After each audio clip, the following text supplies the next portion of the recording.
All right, well, the Catholic Diocese of Buffalo has spent the last 4.5 years in federal bankruptcy court, brought on by literally hundreds of lawsuits from Catholics who say that they were sexually abused as children and that Buffalo's former bishops covered it up.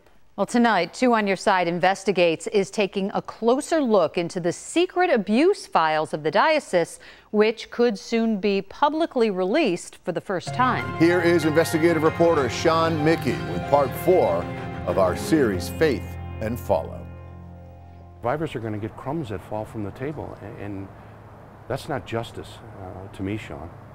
It's not what they deserve, and it's not what they were promised. 4.5 years after the Diocese of Buffalo filed for bankruptcy while facing a mountain of child sexual abuse lawsuits, justice remains elusive for survivors.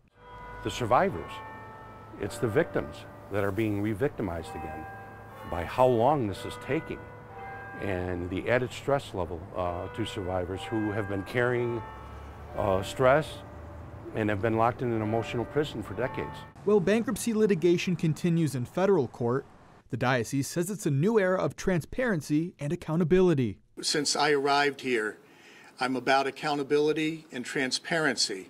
But the diocese is currently fighting in state court to prevent both the public and survivors from seeing 25,000 pages of its internal abuse records, subpoenaed by Attorney General Letitia James. The AG says the records should be public. I submitted an affidavit in court fighting for the release of these files because it's your right to see them. Attorney Stacey Benson of Jeff Anderson and Associates represents sex abuse survivors. Releasing the files, at least detailing the complaints of sexual abuse and the inner workings of the decision-making process in the diocese, would demonstrate to survivors that the bishop is serious about being transparent and honest. They deserve it. It's possible to put together the place, the time that it happened, or associates, and draw a conclusion as to who the claimant could be. The diocese claims it's fighting the release of records to protect survivors. Meanwhile, clergy abuse files have already been publicly released after redaction in large cities like Los Angeles, Milwaukee, and Chicago. Kevin Brunn, a former member of the Bankruptcy Creditors Committee, disagrees with the diocese's assertion. I think it's imperative that the public sees exactly what the devastation was caused by employees of the Diocese of Buffalo. Maybe instead of spending hundreds of thousands of dollars in court fighting this issue, they could be spending their time redacting those names, redacting that information, and preparing it for public release. It's that type of spending and lack of transparency that irked federal bankruptcy court judge Carl Buckeye. The diocese engaged in this extra litigation, spending over $100,000 without notifying bankruptcy court.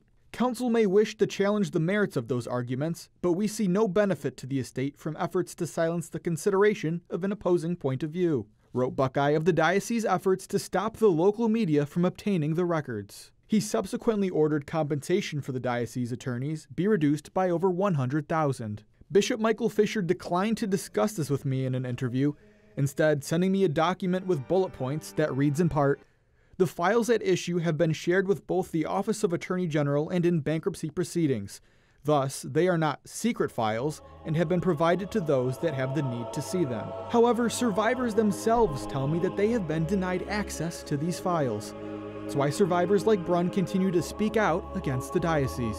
Everyone in life needs to stand up at some point, and this is where I've chosen to stand on behalf of survivors and victims, with the hopes that someday, hopefully sooner rather than later, that we can achieve some type of justice, Sean. Now, a judge downstate is expected to issue a ruling on whether or not these files will become public within the next 2 months. Obviously, this would be a major step forward for survivors. Scott Mary Ellis. Yeah, no doubt about it. So, Sean, what's next on your reporting on the diocese with reporter Charlie Specht? Well, we're expecting to learn more about the next steps forward in the bankruptcy and any developments through that, as well as with the road to renewal. All right. Thanks very much, Sean, for your report tonight. And by the way, you can find Sean and Charlie's reports right now on our website, WGRZ.com, plus continuing coverage on the Buffalo Catholic Diocese.